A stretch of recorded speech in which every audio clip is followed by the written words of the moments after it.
Fans, welcome back to Working Fans Saturday, episode 35. I will be joined shortly by the man they call Dave, and not AJ Strangebrew this week. He had a medical situation come up in his family. So we're gonna, instead of discussing comedy wrestlers and their place in wrestling, we're just gonna discuss comedy wrestlers who we think fits the definition and stuff like that. Me and Dave have such a respect for the business.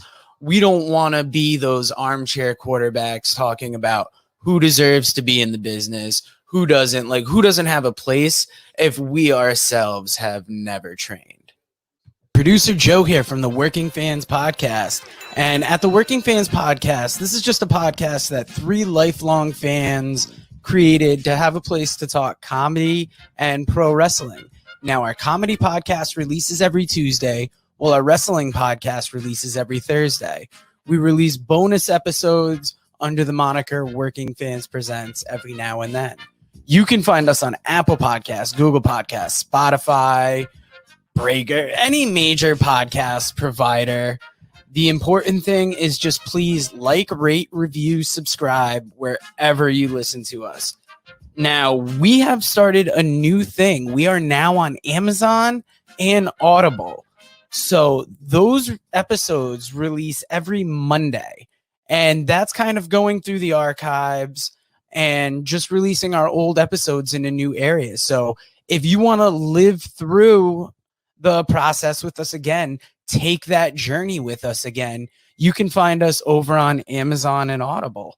Now, if you can't get enough of us in the audio form, check out our YouTube. It's youtube.com/C/Working Fans Wrestling Pod, or just search Working Fans Podcast on YouTube. We have the whole archive is up there. And if you listen to the Working Fans Podcast, you are more than familiar with the 531. That is our signature segment where we take your top 5 lists on a particular subject, vote it down to a top 3, and then debate it down to a top 1. Now, guys, if you want to hear 3 guys talk shit about comedy, wrestling, life, anything, you will enjoy the Working Fans Podcast. And this week on the Working Fans Podcast, we have a loaded schedule for you. Tuesday on the Comedy Podcast, we have Ariel Julie, a hilarious comedian that the man they call Dave got to sit down and talk to. And on Thursday, a huge guest, Evan Ginsberg. He was an associate producer on The Wrestler. He also produced on the wrestling documentary 350 Days. It is a big week of interviews, and I don't even know what's on the Combat Cast yet. I'm going to have to ask Dave when this show starts. But before we get to that, we're going to play our intro, and then I'll bring in the man they call Dave, and we'll start talking Combat Cast and comedy wrestling this week.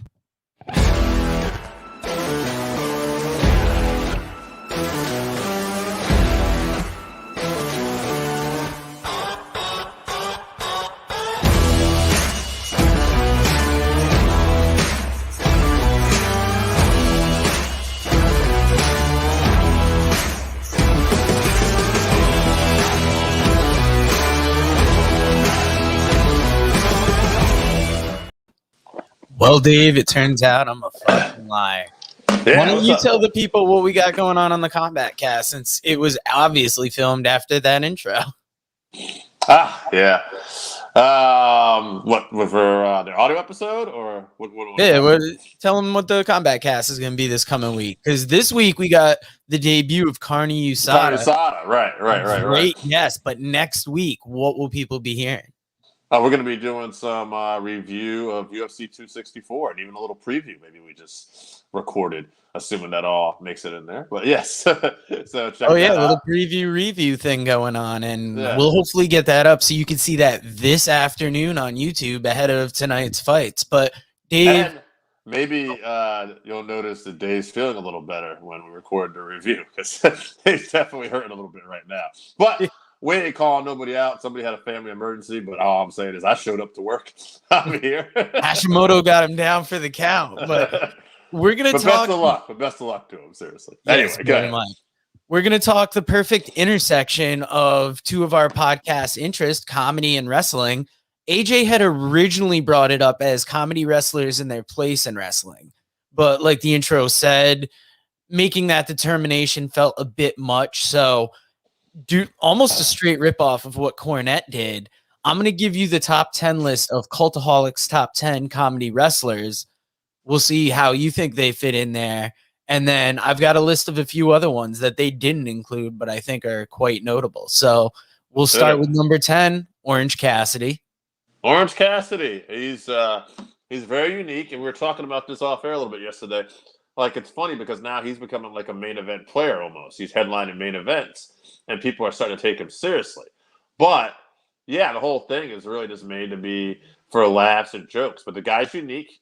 He's got great talent. He really stands out, and for whatever, he connects with the fans. And that's one thing that's interesting about comedy wrestlers is they have a connection with the fans, but because of the nature, comedy, they're not always taken seriously.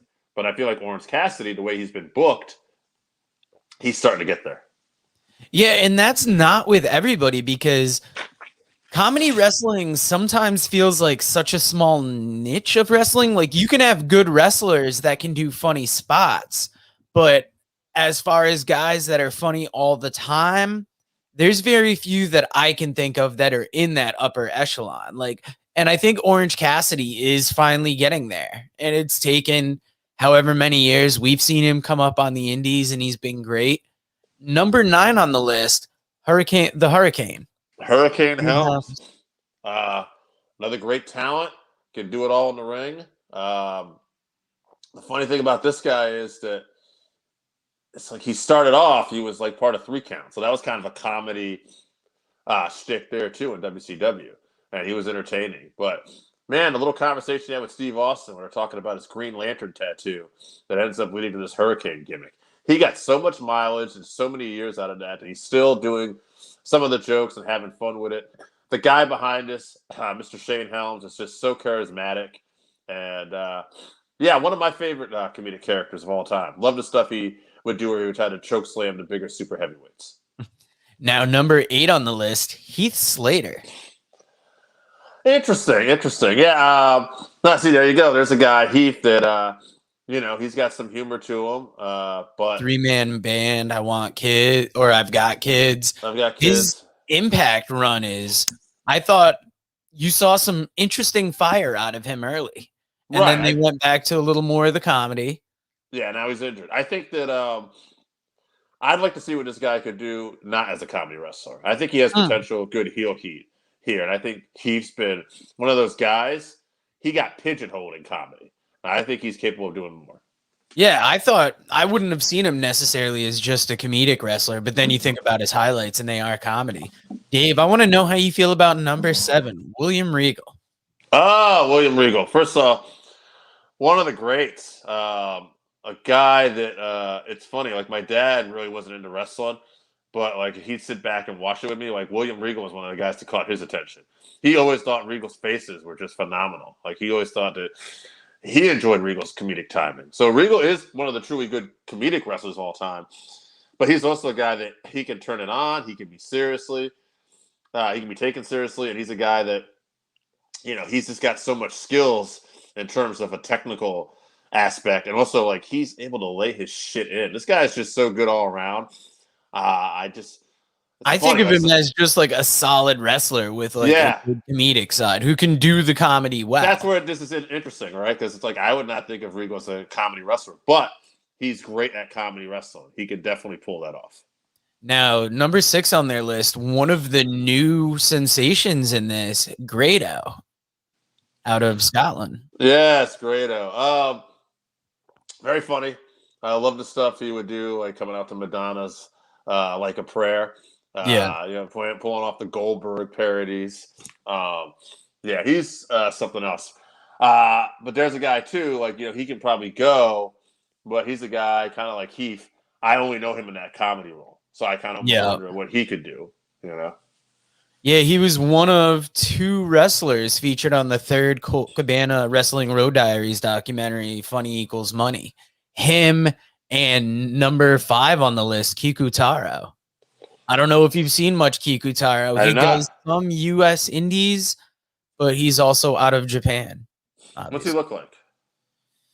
he's got a mask on. It's That's like what I was a wondering. plastic mask on, or like Yeah. a vinyl mask with a sideways hat.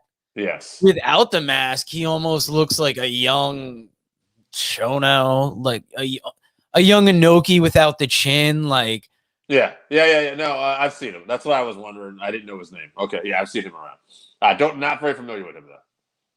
and a name you're going to be even less familiar with. Number 4, Les Kellett. From what I assume, he's out of the English scene. I don't know much about him, but number 3 on the list is the godfather of this wrestling podcast game, Colt Cabana.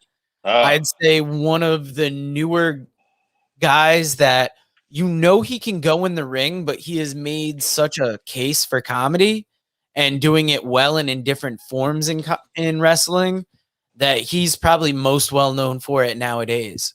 I thought you were going to say AJ Strangebrew when you said the godfather of this podcast. So, speaking of comedy wrestling, Colt is definitely he's definitely one of the first guys that pops up on my list. I'm curious to see. There's a couple other ones. I'm curious to see who's going to round up this list, though. Well, number 2, you've already guessed it, Santino Marella. Yes, okay.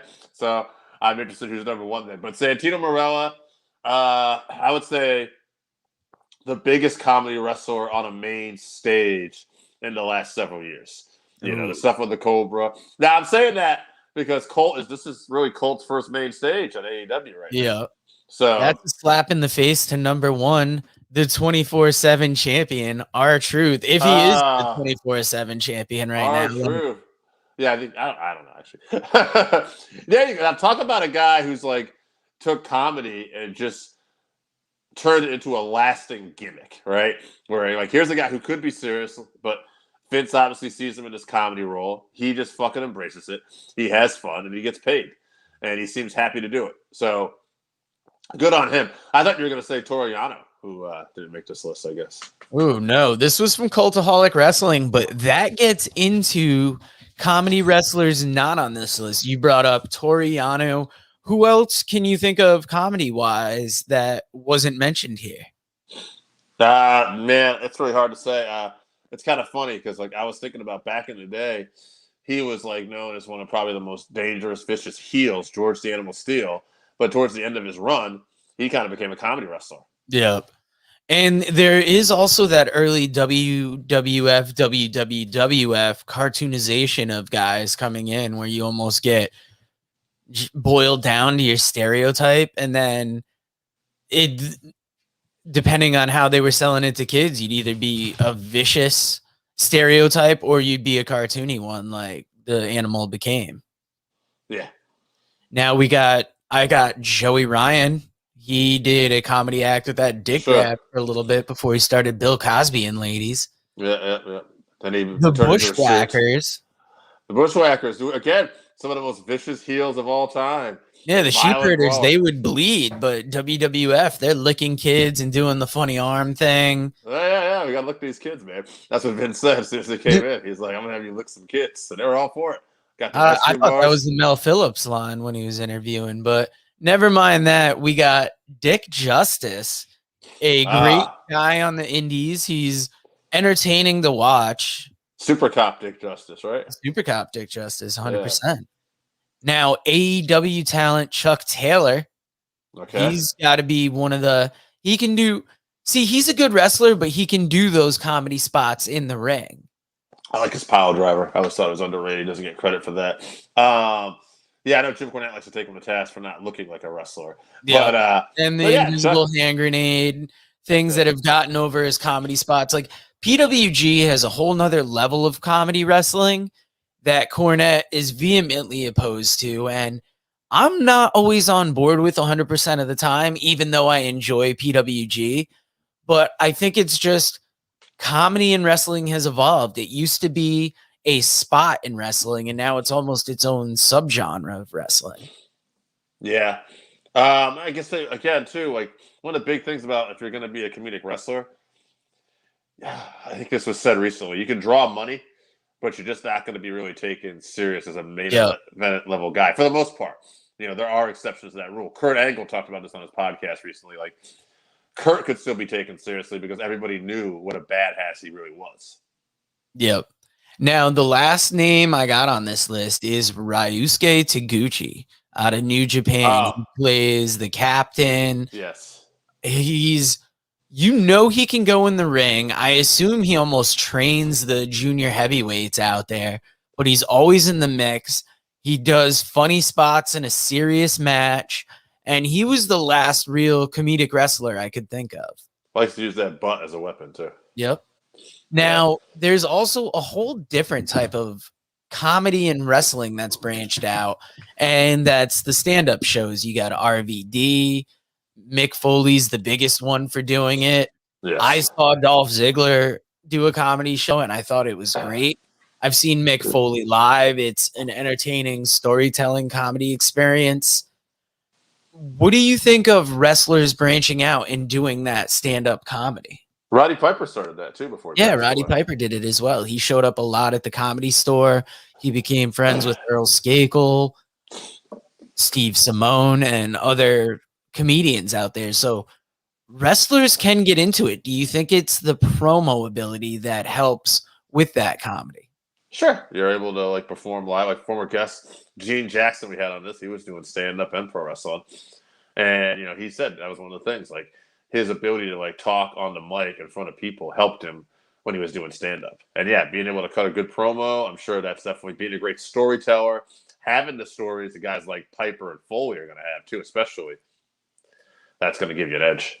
Yeah, and if you could tell those stories and present them well, shit, you got 40 minutes of stories, 45 minutes of stories. You run a Q&A on the end of it.